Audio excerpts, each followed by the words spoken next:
The year is 655 AD, and the Tang Dynasty is at the height of its cultural and military glory. But within the red-lacquered walls of the Forbidden City in Luoyang, a psychological war of unprecedented ruthlessness is being fought. At the center of this storm is Wu Zetian, a woman who began her journey as a low-ranking concubine to Emperor Taizong, only to achieve the impossible by marrying his son, Emperor Gaozong, and seizing control of the imperial court. The terrifying truth is that Wu Zetian did not rise to power through charm alone. She rose through the systematic and calculated elimination of every rival who stood in her path, starting with the Empress Wang and the high-ranking consort Xiao. In a move that remains one of history's most shocking acts of maternal betrayal, Wu was accused of murdering her own infant daughter and framing the Empress for the crime, a calculated gamble that led to the total ruin of her enemies. This was the beginning of her iron reign, a period where the traditional rules of the court were replaced by a new, lethal logic of absolute survival. Wu Zetian understood that in a world ruled by men, her only security lay in a network of fear so vast that no one would ever dare to whisper her name in dissent.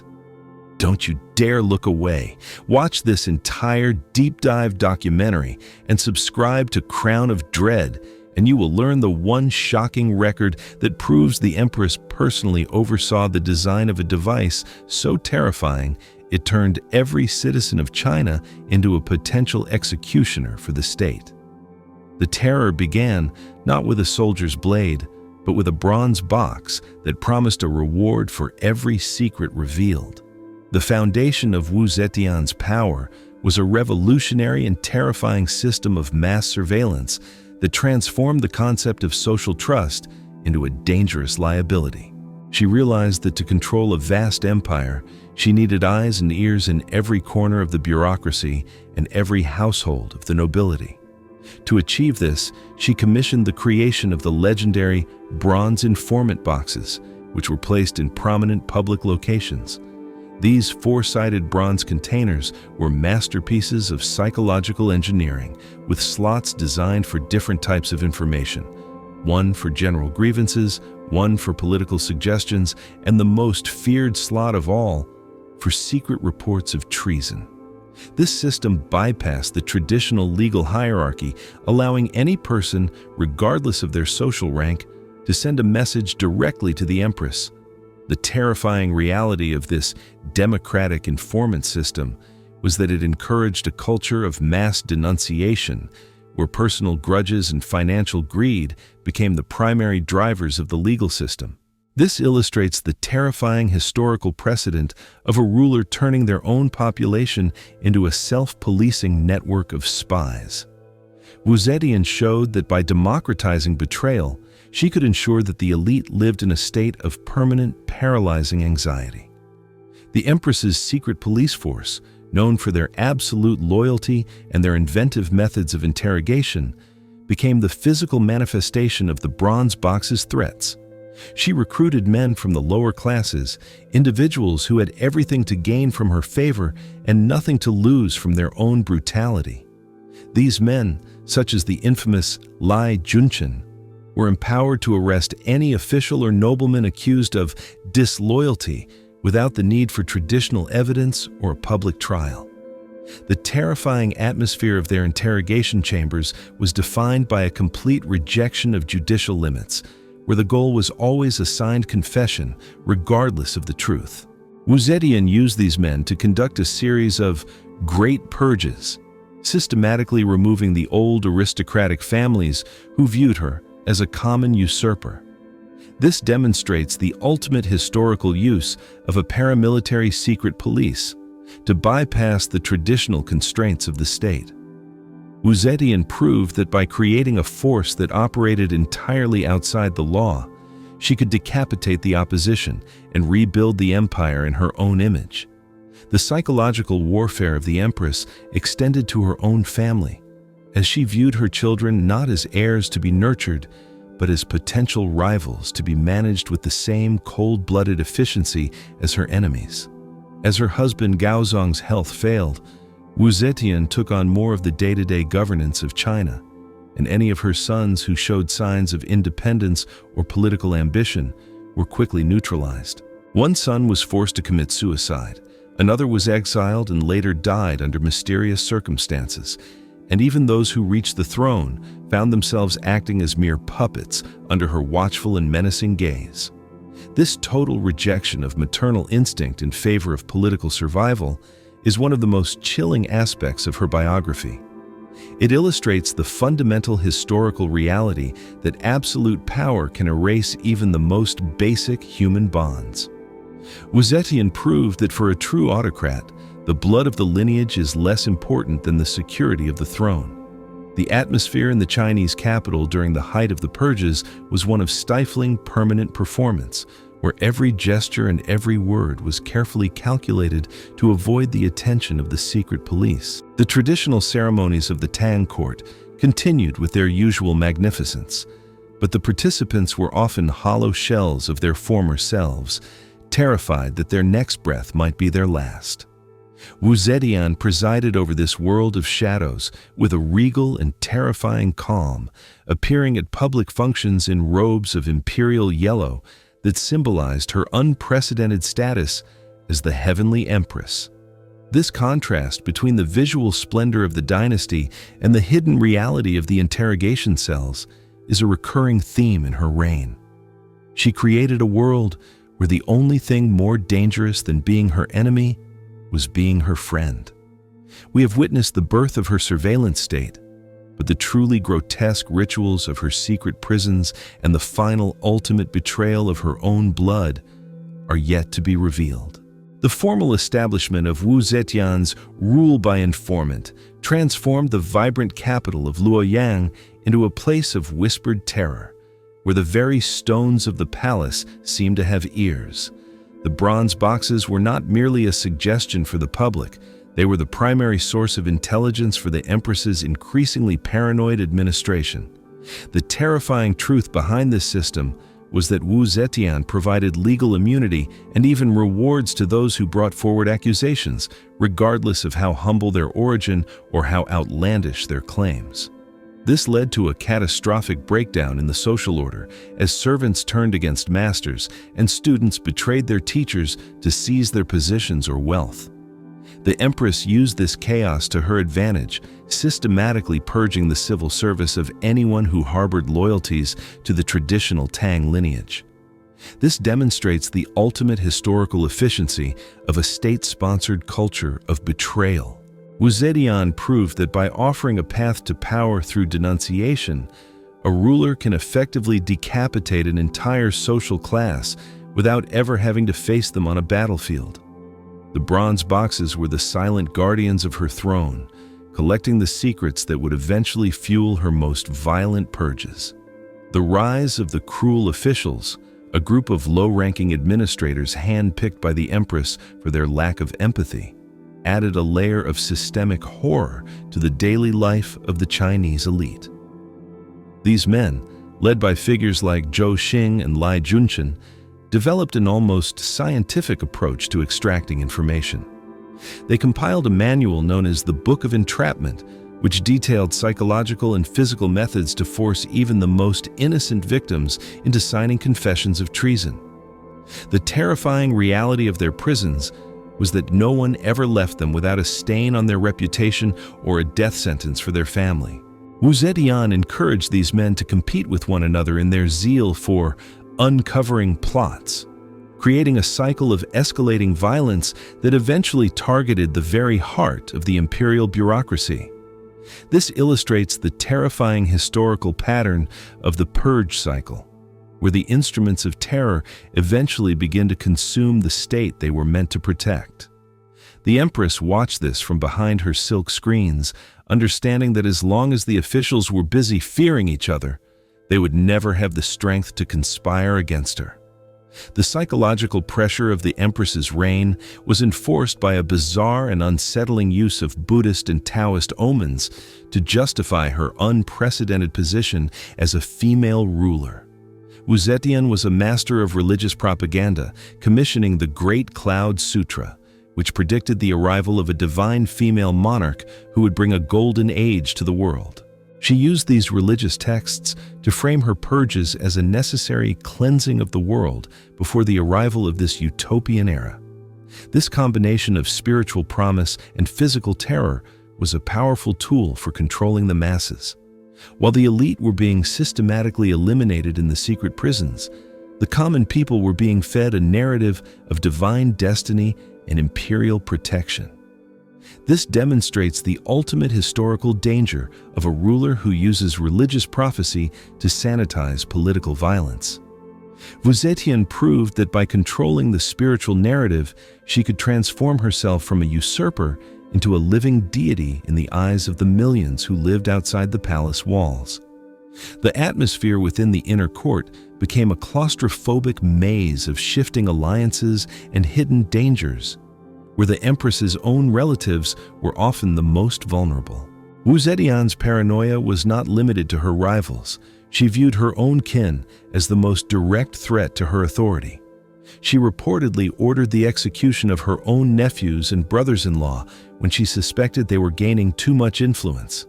The terrifying truth of her family life was that every meal could be a trap and every conversation a test of loyalty. She maintained a network of female spies within the harem to monitor the wives and concubines of her sons, ensuring that no center of power could form that she did not directly control. This illustrates the fundamental historical reality that absolute power demands the sacrifice of personal intimacy. Wu Zetian showed that to rule alone, one must be prepared to stand on a mountain of the fallen, even if those fallen share your own blood. The silence of her private chambers was the silence of a woman who had successfully eliminated the possibility of love in favor of the certainty of fear.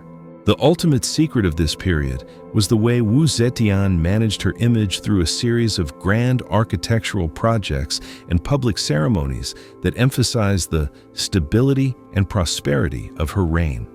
She moved the capital to Luoyang, which she renamed the Holy Capital, and built the massive Mingtang, or Hall of Enlightenment, a structure of such immense size and splendor that it was intended to represent the center of the universe. These projects served to distract the public from the ongoing purges and to create a sense of permanence for her new Zhou dynasty. The terrifying reality was that the wealth needed for these projects was extracted from the very people who lived in fear of her secret police.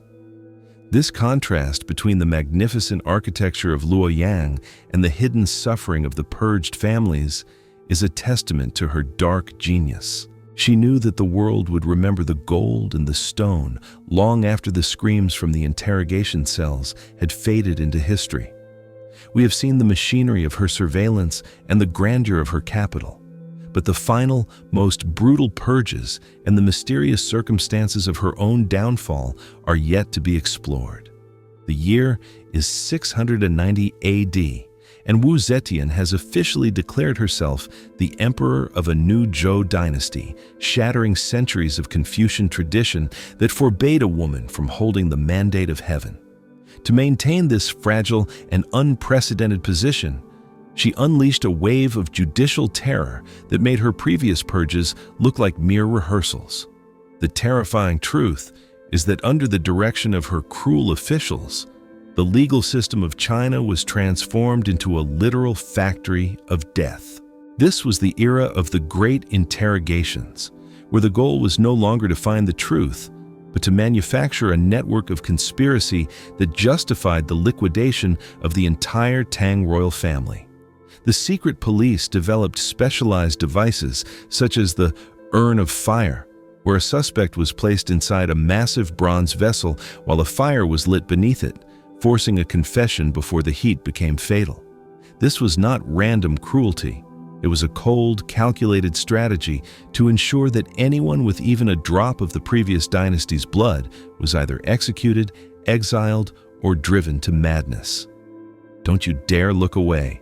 Watch this entire deep dive documentary and subscribe to Crown of Dread, and you will learn the one shocking record that proves the Empress watched these trials from behind a screen of pearls, nodding her approval as the most powerful men in the empire were reduced to weeping shadows.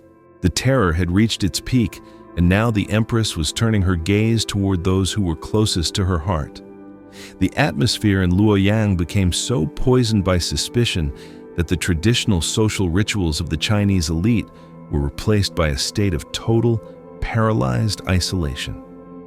It was recorded that when officials left their homes in the morning to attend the imperial court, they would say a final goodbye to their families, unsure if they would return alive that evening.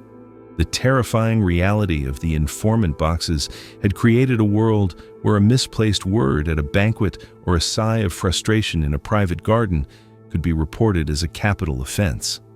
To survive, the nobility began to practice a form of internal exile, avoiding all social gatherings and communicating only in the most formal and sterile terms.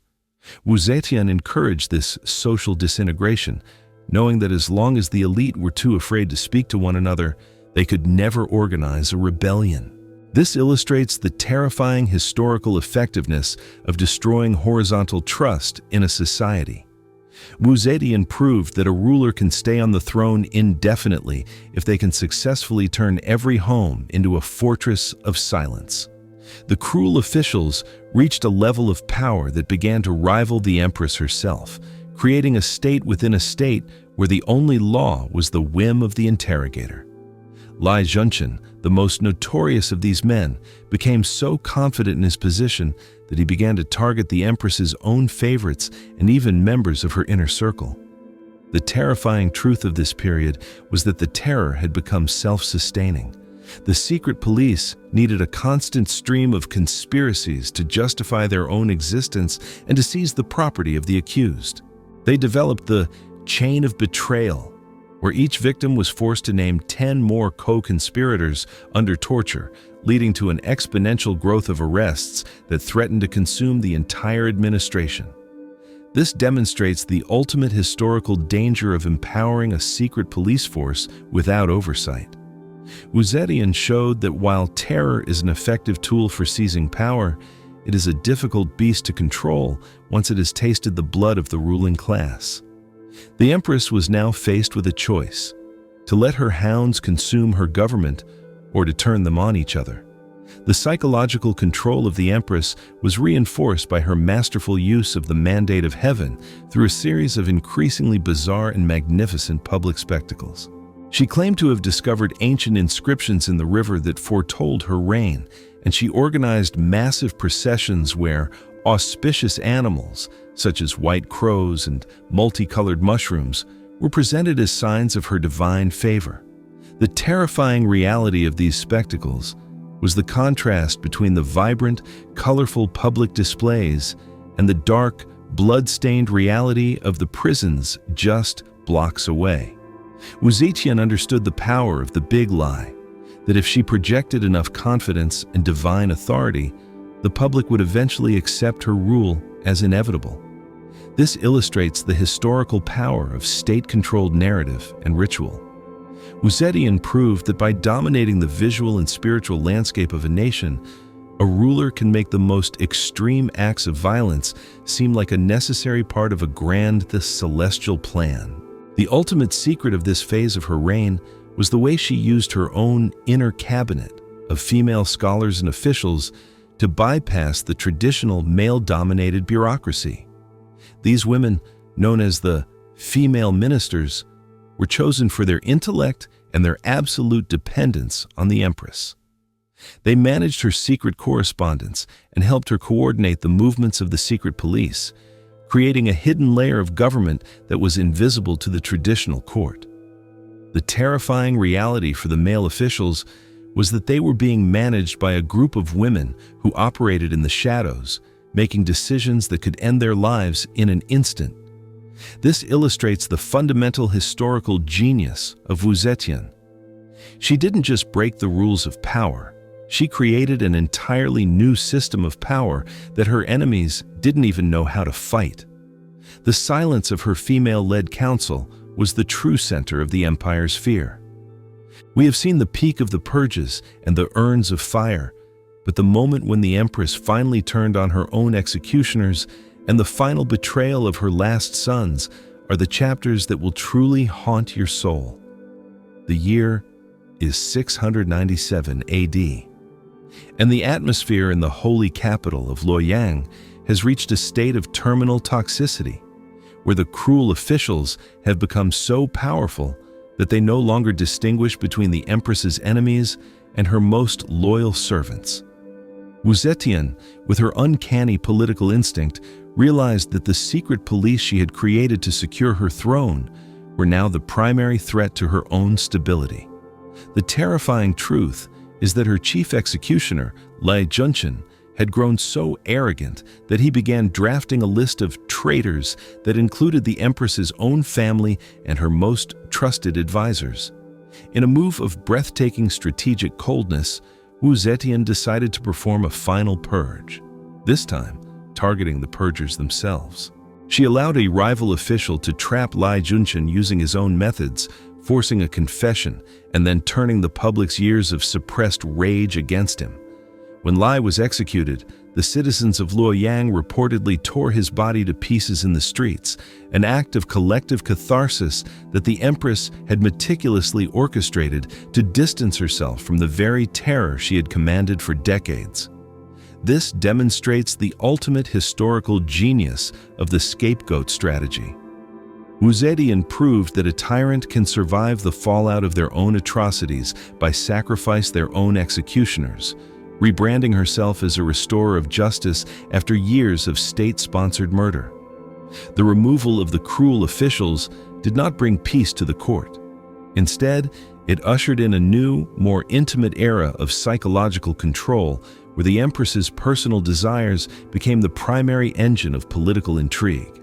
In her advanced age, Wu Zetian became increasingly dependent on two young brothers, the Zhangs, who were known for their beauty and their absolute influence over the aging monarch.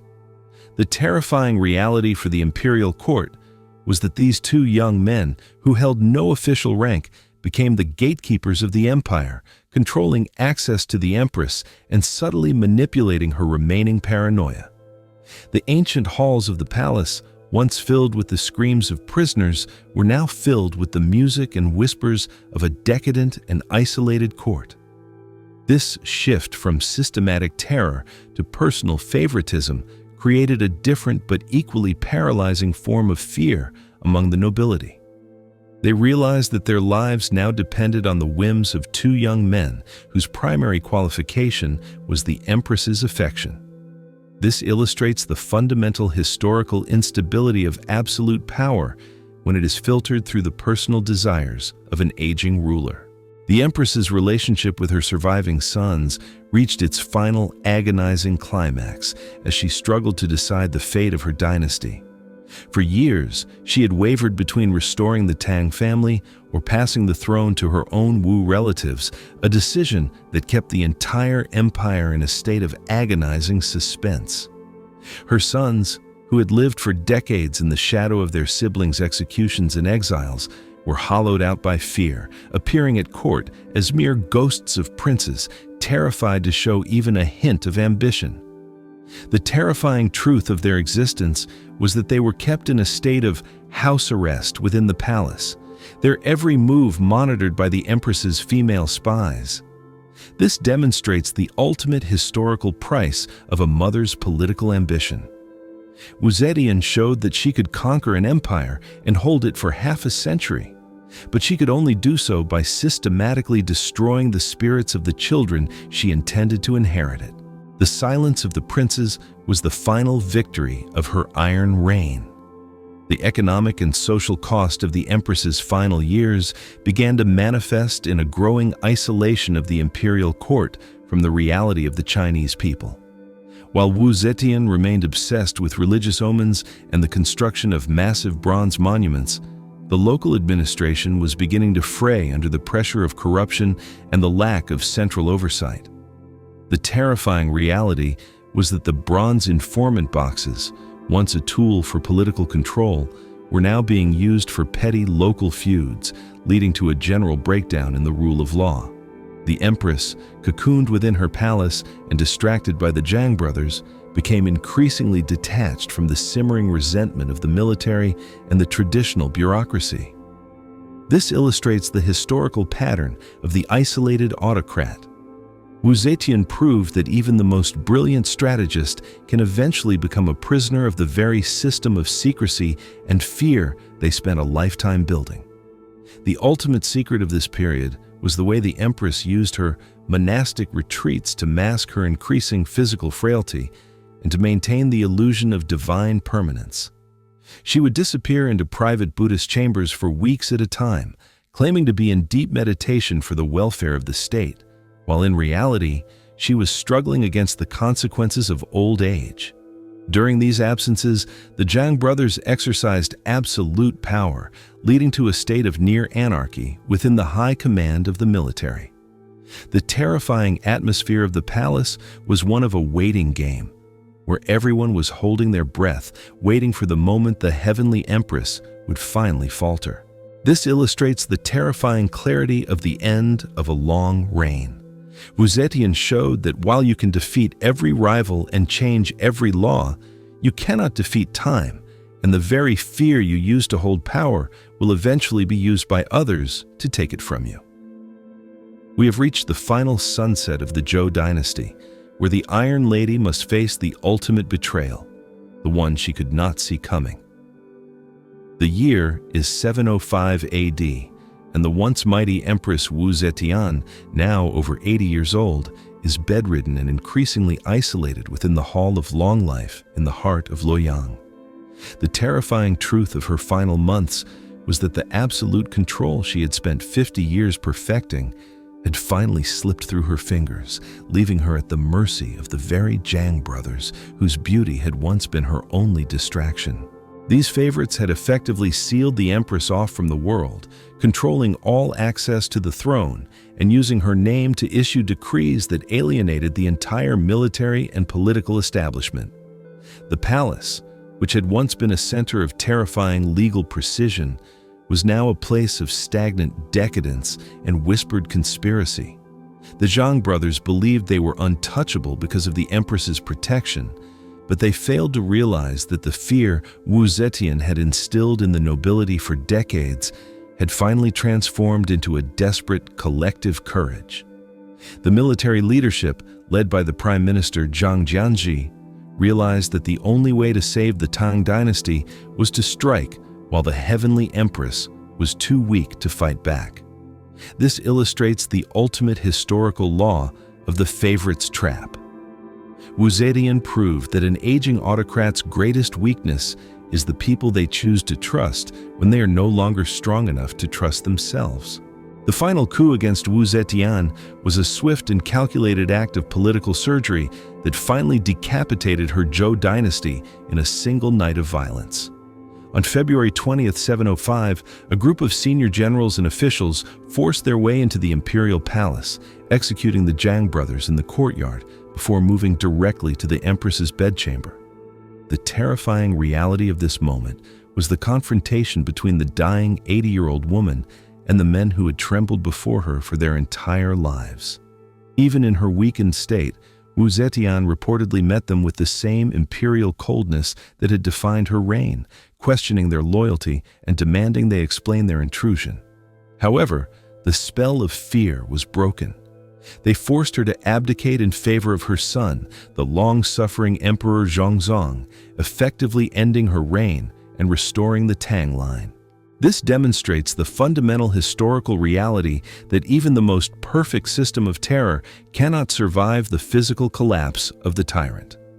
Wu Zetian proved that absolute power is a living thing that requires constant personal maintenance.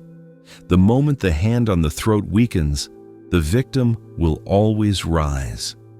The aftermath of the coup was a period of systematic erasure, where the new administration attempted to scrub the memory of the Iron Lady from the halls of power while simultaneously being unable to function without the bureaucracy she had built.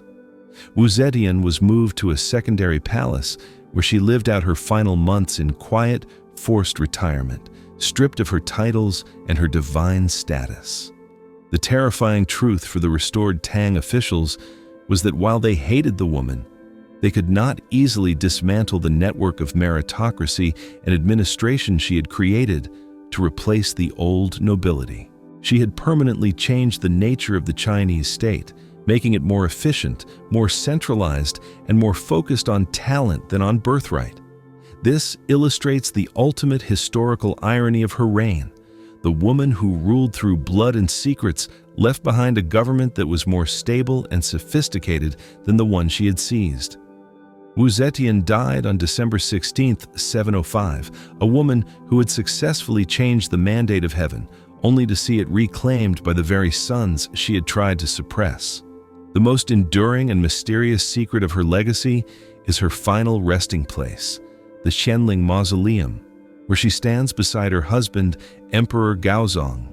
Unlike the other imperial tombs, which are covered in elaborate inscriptions praising the achievements of the deceased, Wu Zetian's memorial is a massive blank stone tablet, the unmarked stele.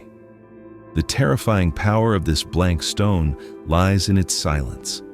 It is said that the Empress herself ordered that no words be carved upon it, leaving it to future generations to judge her deeds. This final act of psychological defiance is her ultimate victory over her critics. She knew that any history written by her enemies would be a series of lies, and by leaving the stone blank, she forced the world to acknowledge the sheer, overwhelming scale of her existence that no words could contain. This demonstrates the profound historical understanding of narrative and silence. Wu Zetian proved that if you cannot control the history books, the most powerful statement you can make is to refuse to participate in the conversation at all.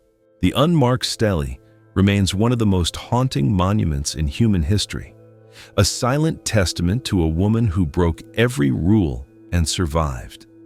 We have revealed the entire ruthless truth of the Iron Lady of China.